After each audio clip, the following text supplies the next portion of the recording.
Picture this, you're at a festival, the sun is shining, there are flowers everywhere, people are dancing and singing, and you're surrounded by the most beautiful countryside you've ever seen. And then you watch two elderly people jump off a cliff and get their heads smashed in with wooden mallets while everyone around you acts like this is completely normal. And you're the outsider. Welcome to Midsommar. Look, I've watched a lot of horror movies, I've seen people get torn apart, possessed, hunted and tortured, but nothing has made me feel as deeply uncomfortable as Ari Aster's 2019 folk horror trip to Sweden. And here's the thing that took me multiple viewings to fully grasp. This isn't actually a horror movie about a cult. This is a movie about a breakup. It just happens to involve ritual sacrifices, hallucinogens, and burning people alive, and acting like a cult. Before we dive in, let's talk about Ari Aster for a second. This guy burst onto the screen with Hereditary in 2018, which traumatized an entire generation with that car scene and Toni Collette's performance. And only a year later, he gave us Midsommar, proving that the first film wasn't a fluke. And recently we got Joan Phoenix, which is basically a 3-hour anxiety attack disguised as a movie. Aster has this gift for taking deeply personal, intimate human experiences, like grief, anxiety, family dysfunction, relationship problems, and wrapping them in these elaborate, mythological, sometimes completely insane horror frameworks. With Hereditary, it was generational trauma and guilt. With Beau is Afraid, it was mummy issues taken to their most absurd extreme. And with Midsommar, it's the question, what do you do when the person you're with makes you feel more alone than actually being alone? Now, spoiler warning, obviously, we're about to tear this film apart piece by piece. So if you haven't seen it, stop right now, go watch it, and then come back. Trust me, this film needs to be experienced. Part 1, the worst way to start a movie. Midsommar opens with a dread, like immediate suffering dread. Dani gets this email from my sister, and it's one of those messages that make your stomach drop. She's panicking, calling her sister over and over, and then she does what anyone else would do. She calls her boyfriend Christian for support. And this is where Aster shows us everything we need to know about their relationship in one scene. Christian is with the boys, they're clearly annoyed that he's on the phone with Dani again, and when he talks to her, there's this exhaustion in his voice. No compassion, no concern, exhaustion, like she's inconveniencing him by having a mental breakdown about her potential suicidal sister. His friend Mark literally says, "You got to break up with her," right before Christian picks up the phone. That's the vibe we're working with here. Then we get the worst possible outcome. Dani's sister has killed herself and their parents in a murder-suicide. It's brutal, it's devastating, and Aster shows us the aftermath in this haunting way. The bodies, the hose, the exhaust. Dani's entire family is just gone in one night. Now, here's where the relationship toxicity really kicks in. Christian can't break up with her now. Like, what kind of monster breaks up with someone right after their entire family dies? So he's stuck, and instead of his tragedy bringing them closer, it creates this resentment. He feels trapped, and she can feel that he doesn't really want to be there. But she has no one else, so she clings tighter, which makes him pull away more, which makes her anxiety even worse, which makes him more resentful. It's this death spiral, and now they're both drowning in it. Fast forward a few months, Christian has been planning this trip to Sweden with his grad school friends. Anthropology thesis research, summer festival, Swedish countryside sounds great, except he never told Dani about it. He was just gonna go and not mention it until the last minute, which is insane behaviour when you've been with someone for 4 years.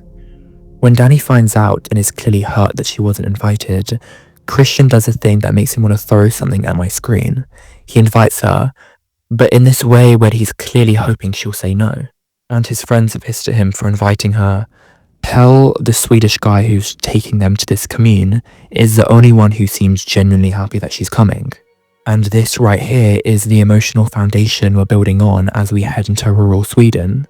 A woman who just lost everyone she loves, clinging to a relationship with someone who sees her as a burden, a guy who's too cowardly to end things but also too resentful to actually be present, and a group of friends who view her as an annoying third wheel. Great energy to bring a pagan death cult, right? So they get to Sweden, and immediately after, Aster starts messing with us.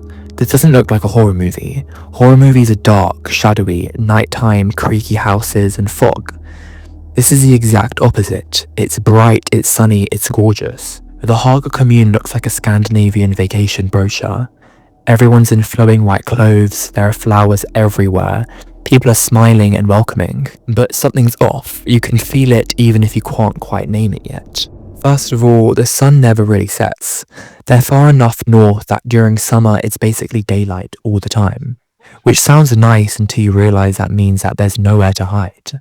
No darkness to escape into, no shadows to conceal what's happening. Everything is visible, exposed and out in the open. Then there's the way the Haga people move. They're synchronized in this unsettling way. When one person breathes, others breathe with them. When someone cries, others join in. It's this hive mind mentality that seems beautiful and supportive on the surface, but is deeply unnerving when you really pay attention. The group does shrooms pretty early on, and this is where Aster's visual genius kicks in. The trees start breathing, the grass is moving in, waves' faces are usually morphing. And here's what I love, the film never really stops looking like this. Even when characters are supposedly sober, there's this lingering unreality to everything. The commune exists in this liminal space, and that you're never really quite sure what's a ritual and what's a hallucination. And that's what the horrifying reality of what's happening.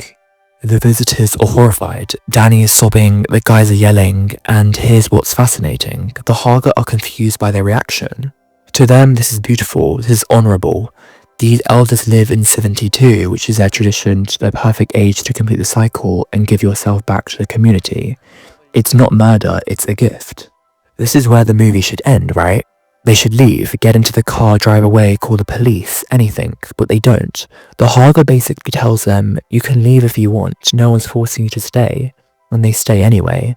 Some because they're in shock, some because their academic curiosity overrides their survival instinct, and Dani because she literally has nowhere else to go. That's the trap. Not locked doors or physical restraints, but emotional and psychological ones. As the festival goes on, the rituals get weirder and more invasive.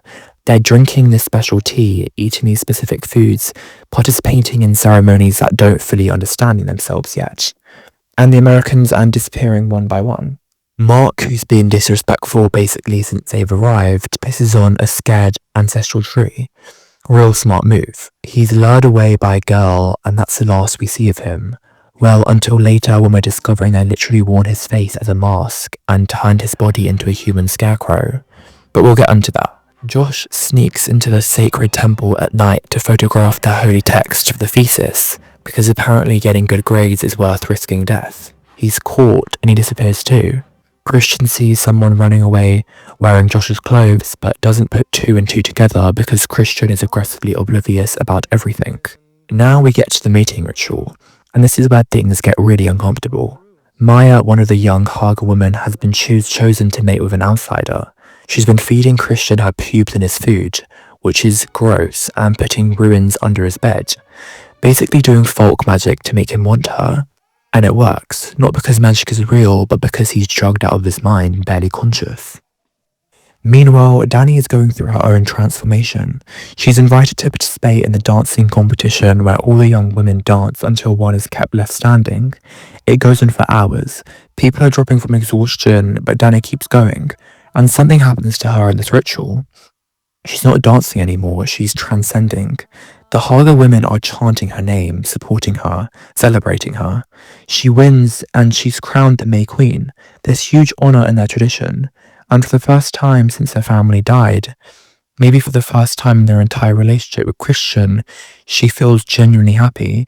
She belongs to something. Those people see her, value her and respect her.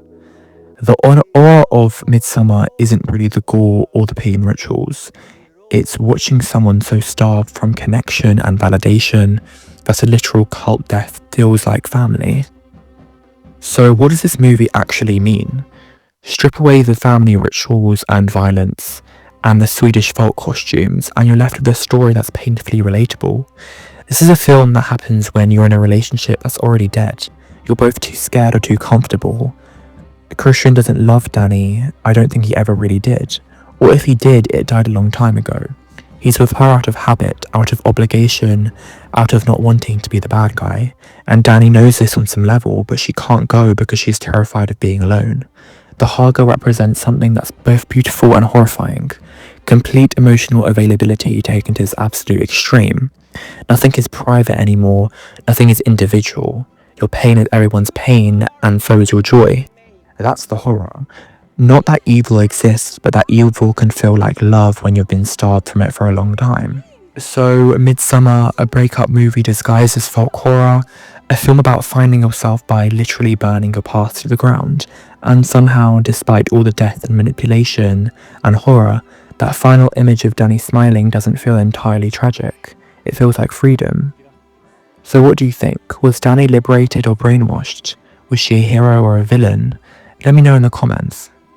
And if you made it this far, thanks for watching. Hit the button for subscription if you haven't already, and I'll see you for the next one.